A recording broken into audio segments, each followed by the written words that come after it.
This series is fucking mental. Let me just start this by making a blatantly obvious statement about what Dandadan actually is. It's a battle trainer. You know, like Naruto, or Bleach, or Dragon Ball. Shows that feature a strong-willed protagonist fighting to achieve their morally significant dream that everybody can look up to and become a better person for it. Yeah. The series might be the ultimate indicator of how people's mental states have evolved since those older anime were at their peak. If you watch Dandadan with any of your mental faculties working, then you come to the realization that fighting an urban legend, fighting aliens, fighting a fucking kaiju, all happen because of this guy's balls. Oh, and yeah, this stretches across multiple seasons. This entire video isn't going to be about opera and shiny things, but honestly, they're probably going to play a pretty big part. And that's because Dandadan is a masterclass in absurdity. It toes the line between believable and completely outlandish, because yes, having the main plot for an action series be about searching for a nerd's family jewels is absolutely absurd. But his reason for fighting all this crazy shit is 10 times more believable than any of his shonen comrades. Aw, Naruto, you're being discriminated against and you don't know why. Aw, that's terrible. Grow up, this guy lost his balls. Okay, kidding aside, Dandadan really does feel more grounded than any other series in its genre. Part of that is because it's set in our own world instead of a fantasy location like Black Clover or Fairy Tail. But that is a direction that many new shonens are taking, the obvious ones being these two. And it's true that Chainsaw Man especially shares Dandadan's propensity for absurd realism, but it does it in a different way and is not the subject matter for this video. Sorry Denji, but if not that, then what makes Dandadan tick? Well, for starters, while it is an action shonen, this series follows a lot of 80s horror stereotypes. A group of teenagers are pitted against some sort of inexplicable cosmic/spiritual entity because one or more of the characters decided to do something f***ing stupid. This sets the tone for a series where the status quo is being challenged. These kids aren't ninjas in a world full of ninjas or wizards in a world full of wizards. They are normal high school kids whose world is being encroached by things that shouldn't exist. And therein lies the problem. For the audience, who have probably seen this exact scenario play out countless times, is there really anything out of place here? Oh, that girl got abducted by aliens. Sure, why not? They're trying to learn how to reproduce using her as a test subject? Okay, disgusting, but I can see it. Yay, this guy came to save her, trapped in the skin of an old woman who is keeping his soul captive by stealing his testicles.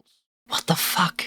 The concept is batshit crazy, but the result is putting the audience in the same holy shit, I'm so far out of my depth position as the characters. And Dandadan isn't just satisfied with getting you in the mood, it will continue bringing out this same joke just as many times as I will in this video. Home invasion by a giant sumo wrestler. What does he want? Banana. School flooded by aliens using Nessie as a weapon. What do they want? Banana. Oh, and this guy wants milk. And no, for once that's not a euphemism. You may think having the same juvenile joke repeated at least 3 times an episode would get boring quickly, but let's see how the show adds realism to the absurd to make up for it. Rewinding a bit. Humans are creatures who constantly try to connect what they consider common sense to what they find nonsensical. If we take this 1,000-foot sumo wrestler for example, a normal person's thought process would probably be, wow, it's really dark under this foot. And then they'd never think again. But these two have just awakened to fancy new magic powers, so let's consider it from their perspective. After blasting it for a bit, they consider using the rules of sumo, a human concept, to win the fight. There is no reason why this alien creature should follow the same logic as humans. If anything, that is an absolutely illogical train of thought. Why would something that so obviously isn't human follow human concepts? But of course it works, and thus Dandadan applies a method that you've definitely only heard about in school. Anthropomorphism. Okay, I'm not entirely sure if this applies to an alien species who would presumably have their own characteristics, but I'm not smart enough to know any other possible words to describe it better, so fuck it. Anthropomorphism can be used in fiction in any number of ways, but the way it is used here and in a lot of other horror settings is to create a feeling of polarity within a single entity. In other words, it's supposed to be freaky, and this freakiness also works the other way around. Real life musicians are spirits who perform real music that physically,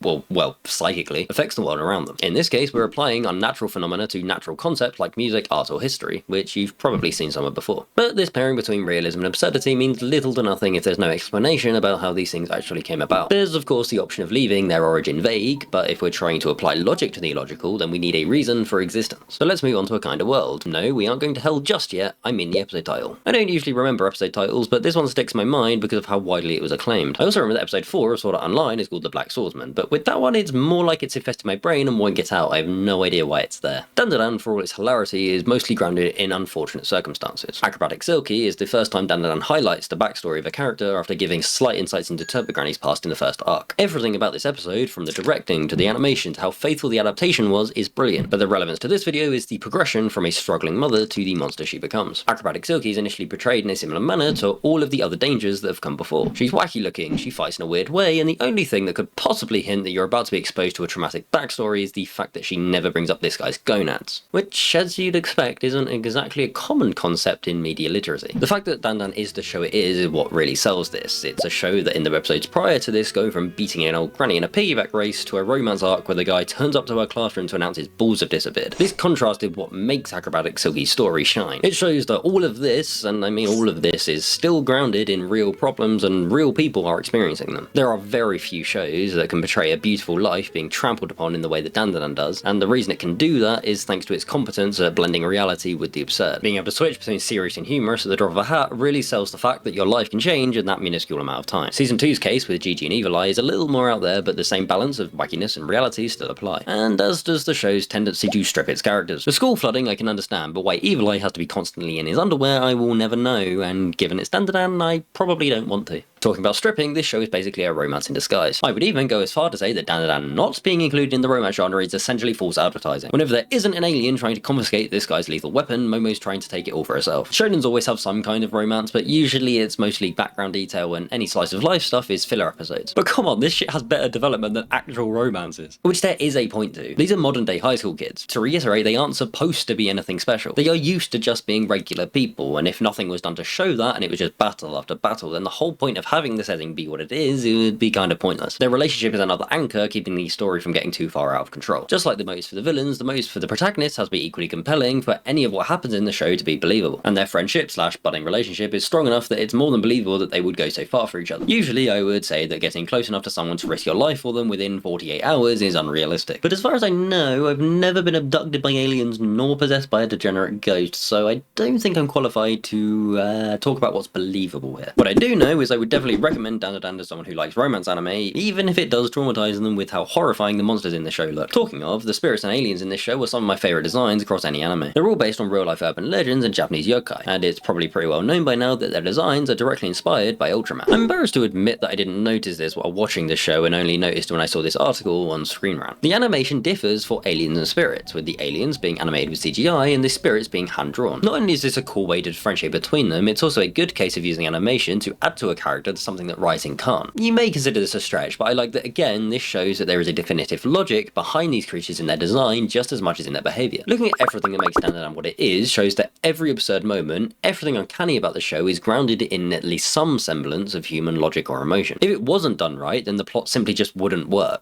It would almost definitely be a laughingstock instead of the highly appraised series it's known to be, because the subject matter would turn from humorously juvenile to, yeah. But keeping things contained, explaining what needs to be explained while leaving some things vague, and not letting creativity be bound by human logic while simultaneously playing by the same rules. It's the fact that Dandadan can balance all of these things together that make it such a success. Man, that's basically all I have to talk about. Apart from the fact that one of my favourite characters is coming next season, yay! Most of my current videos are me catching up on things I wanted to talk about before but got kind of behind on, so if you have anything current you'd like to see a video on, leave a comment below and I'll take a look. Leave a like if you aren't utterly bored by this point, and sub if you want to, I suppose. Oh right, and yeah, here are some more videos to watch. You're welcome.